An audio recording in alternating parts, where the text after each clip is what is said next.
All right, y'all, welcome back and happy Monday. Today, we're going to be updating you on the 2026 class. As y'all can see, we have a really big week coming up, and we'll also be doing a deep dive on Coach Heupel, what he's done as far as bringing up talent from high school and from the transfer portal. Please do make sure to like and subscribe to the channel. A little bit later on today, we might be going to Patreon with some gameplay for EA Sports College Football 2026 because it did drop today. This is like a national holiday for many gamers out there. Some of y'all might be taking this day off to play this game. Make sure that you're playing with Tennessee, though, because whether it's offline or online, I don't know which one it is, but we're going to be getting royalties from that, and that goes directly to our NIL. So it is important. It is imperative that you don't play with anybody else, especially SEC programs, Alabama, Georgia, Florida. Like, you should never even consider playing with them, not even for a second. I don't care if it's in dynasty mode, if it's in road to glory, none of that. Never use those programs.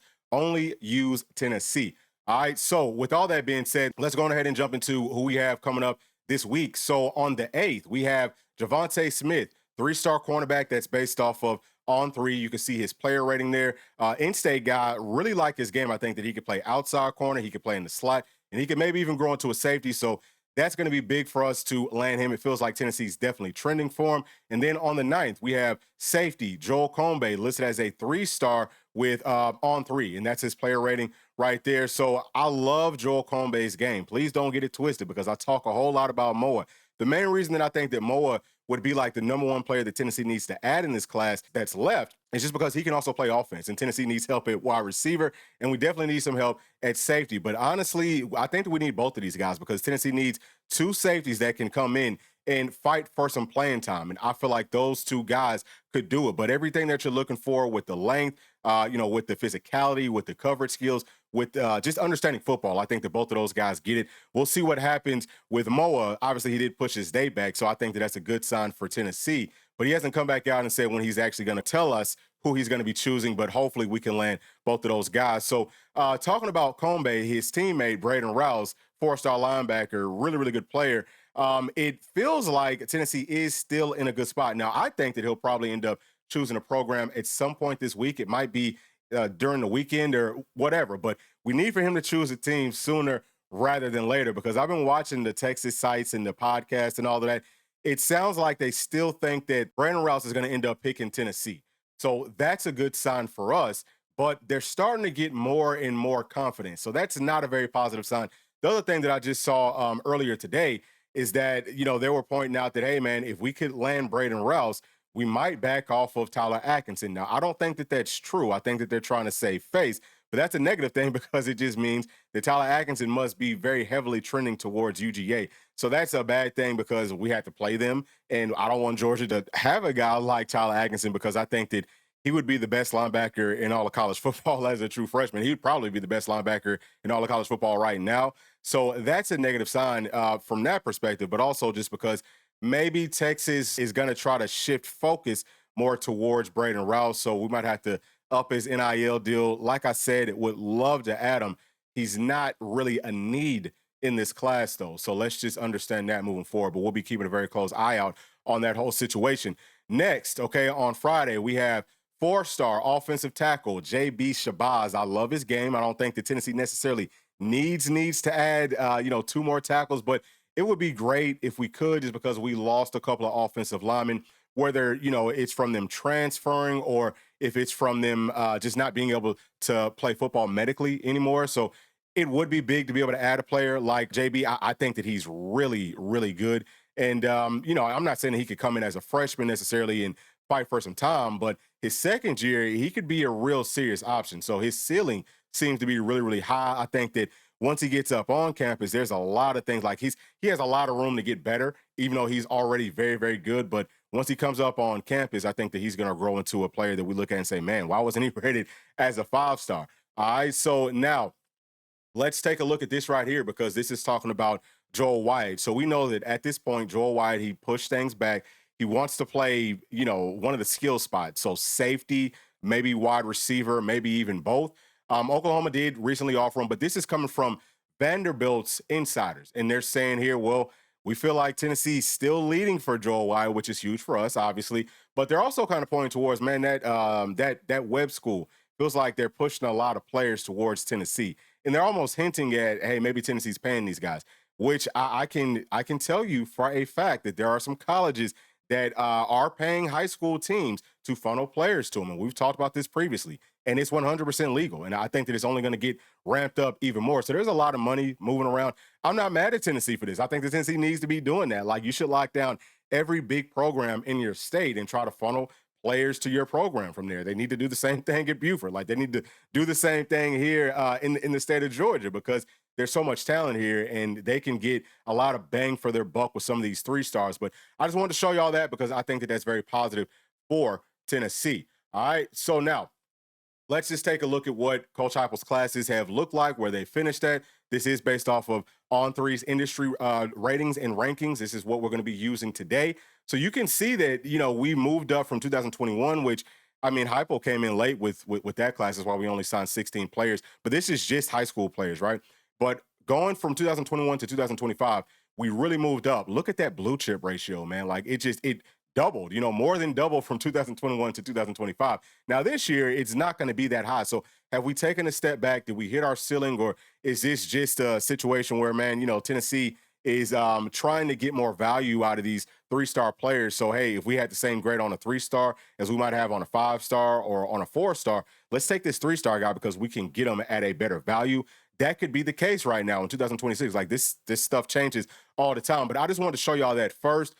Just so that you can see that, hey, man, a lot of the talent that we're about to be looking at, most of it is coming from these later classes. So Tennessee has already started to pick it up just as far as adding better players in some of these spots. Now here, this is Coach Heupel, okay? Again, On3 from 2021 to 2025. We have it all bunched together. There's a lot of information here. And we have this stuff ordered out based off of the blue chip ratios for each of these different spots. So Coach Heupel, we all know, does a brilliant job of bringing up quarterbacks. It seems like we have a quarterback in our classes very, very early on. I don't know what they're doing with quarterbacks, but they need to try to replicate that everywhere else. Now, Coach Heupel, I think, is probably the best on this staff at closing. He can't do it all, though. He needs some help. I think that that's a big part of the reason why quarterback is so high up on this list. Y'all can see how many 4-stars, how many 5-stars we've added in this period. And this is all the players that are on Tennessee's current roster. Y'all can see the difference from what we've done in high school versus the transfer portal. So, really, really good job with those quarterbacks. Whatever we're doing there, let's do it for our safeties, because I think that we're doing a really, really poor job there. This season, Caleb Beasley might be one of our starters at safety. Tennessee got him to play at corner. Now, I know that they saw that versatility, but he was a cornerback coming out of high school that we're having to move to safety. So something needs to get picked up there. Again, just replicate whatever you're doing for the quarterbacks. If Coach Heupel has to, maybe we're going to talk to, or he's going to talk to the quarterbacks, and then I'm also going to talk to wherever we're doing the worst job at. I mean, he's going to have to do it, right? I mean, just because we've got to do a much better job there. But you can maybe also see where Tennessee is possibly allocating more NIL funds to, you know what I mean? Because DNs, we're doing a great job there. Now, I feel like Tennessee probably wants to spend more money on quarterbacks, wide receivers, and offensive tackles than probably edge rushers, okay? So I don't think that we've done the best job of bringing in like real true Leos, because this DN that's strong side ends and is also Leos. So understand that. But I don't think that this class we're closing out nearly the way that we should be, especially, you can also look and see how many NFL draft picks Coach Heupel has had from the players that he got up, right? From the players that he picked, not from Pruitt or from none of that, but from his guys. So doing a pretty good job. There's a total of 9 NFL draft picks that Coach Heupel went out and brought to Tennessee. But, one of the things that definitely stands out to me about our ends, we haven't added anybody from the transfer portal. Now, Wallace, he wasn't necessarily counted as a transfer portal player. He was counted as I guess like a JUCO. I'm not quite sure how that works, but that's the only reason that maybe that's not there. He was listed as a D end, once he was transferring, but we all know that he's going to be playing tackle. So just wanted to make sure that I pointed that out. That's the only spot that technically we haven't had to go to the transfer portal to add anybody. A big part of the reason for that is that, well, we're not losing any of our ends to the transfer portal. So yes, Coach Garner, Coach Chop, they've been doing a brilliant job with our guys. But wide receiver, y'all can see where we're at, just as far as that blue chip ratio, bringing in really good talent there. Again, most of it is going to be here recently. I think that that's going to be a big part of the reason that Tennessee's offense takes a step forward this year because we have more playmakers. It's not necessarily just those tall guys that are straight line players, but they can also make you miss. You need a lot more of that because Tennessee's passing game has been so vertical, hasn't been enough, like wrinkles to it, but we're adding that to our system. So I think that Tennessee's going to continue to do a great job there. And, the passing numbers should go up. I would say, yeah, maybe not twice, but I would say maybe about 1.5 times what we saw last season. Hopefully so. All right. And then running backs. This one kind of shocked me because it doesn't really necessarily feel like Tennessee's done, a tremendous job of bringing up highly rated running backs, period. But we have brought up some really good backs. Of course, our scheme and our system is going to help everybody eat.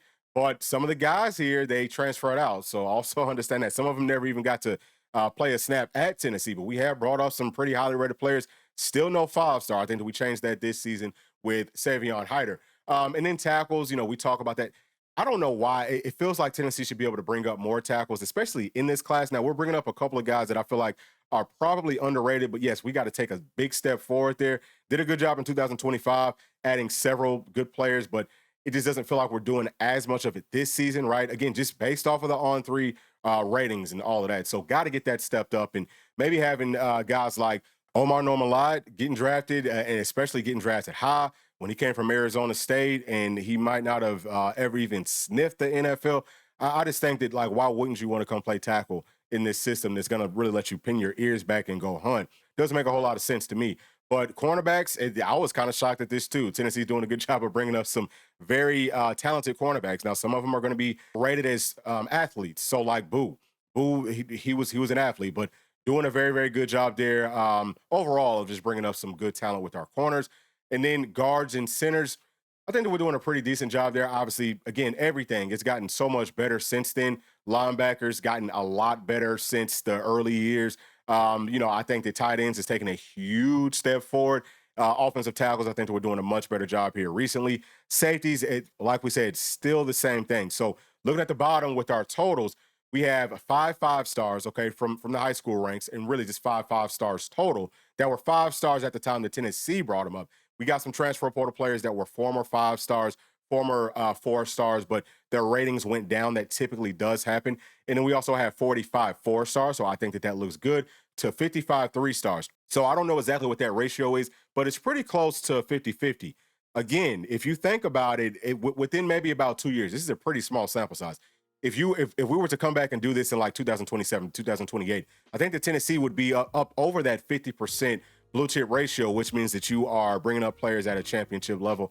I really think that you want to be probably over about 60-ish, maybe better than that, to have a good shot to go out here every single week versus anybody and say, hey, man, we got the dogs that can go out here and actually win these ball games.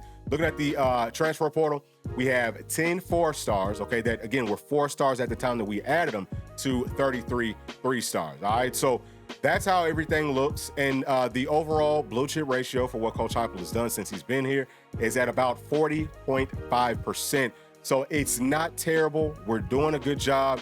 We got to do better with our safeties, for sure. That's the main place.